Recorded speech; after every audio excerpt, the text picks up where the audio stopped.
We're talking to Mr. Sam Latham, publisher of the Ebony Journal and the Onyx magazine.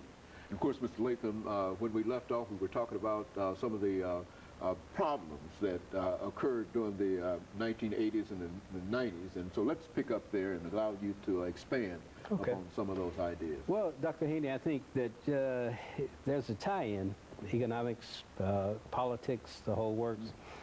In the late 80s, I think the economy did well under President Reagan. He finally got people's faith back into the business cycle.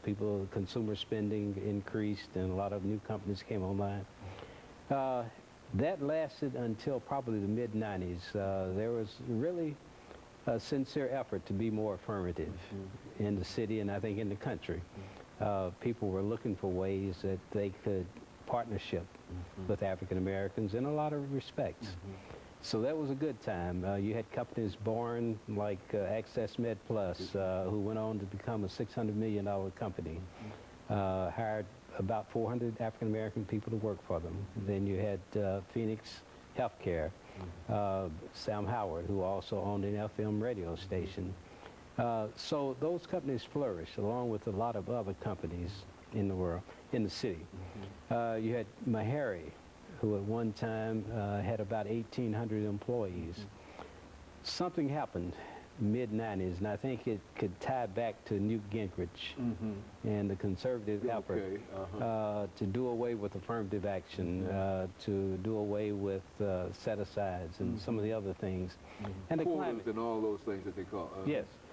So not only in the legal arena, but I think people picked up on it. Other business people decided they didn't have to be.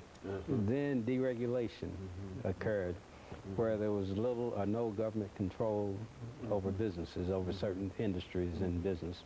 So all of that started having an effect. So it seems like we just slept through an era where we lost, you know, how could Meharry lose over 1,000 employees?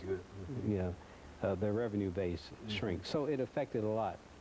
Fisk University, I think, in the 70s up until the 80s when they started having some problems, there were probably 1,000 to 1,100 students there. And now I understand there's somewhere between 750 and 800. Tennessee State enrollment has remained flat. So all of our major industries and economic, I guess, institutions, they've all declined, and we've slept through it.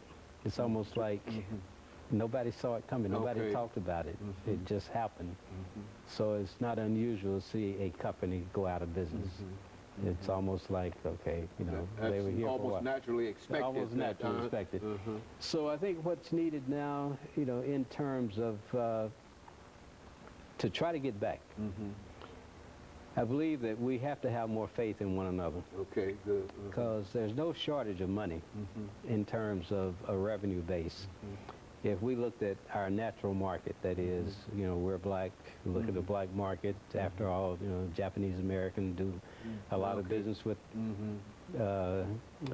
their own race. So there's nothing wrong with that. Okay, good. But we don't do that. We have $3.7 billion of spending power, but we spend $400 million a year buying groceries, no supermarket. We spend over $280 million a year buying cars. It's fortunate that we do have a couple of smaller dealerships in the area now. So it's not all bad news, but I think there has to be a concerted effort before we can really start gaining health in the economic sector. And if we don't have that, we don't have a strong political base, we're in real trouble. You know, you talk about the power of the dollar in the African-American community, and et cetera. And you've done a lot of research in reference to that. And what about advertising? I mean, one of the things that you do with the newspaper is to advertise. Now, what are some of the problems, some of the challenges that you're finding in that area today? Well, I think that, you know, not to really put a lot of emphasis on racial differences, but you have to look at reality. And the fact, well, that's why you have an African-American press. You know. To explain that, to bring those nuances out.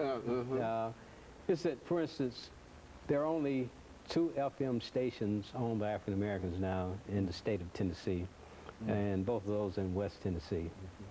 So there's less respect for, I guess, black-owned media. They feel that they can do everything they need to do through white media that owns the 92 Qs, the 101s. So you aren't really doing business with a black business when you do business with those stations, those places.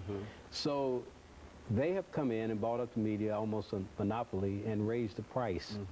So we have to fight for what's left. So to give you an idea, $3.7 billion should support an advertising of about $75 million a year. So we only, if you added up all the African American media together, we get probably about 1% of that, 1 to 2%. 1 or 2% of all of that. All of that money, yeah. That's available for cultivating a black community, a black demographic.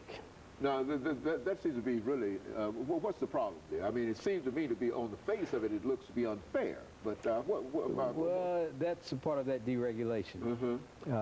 Companies no longer have to be affirmative. Radio stations, television stations, none of it. And they could care less about who owns what. So they come in. That's why Sam Howard found it more feasible to sell his station than to run it, because it was getting more expensive and he couldn't compete.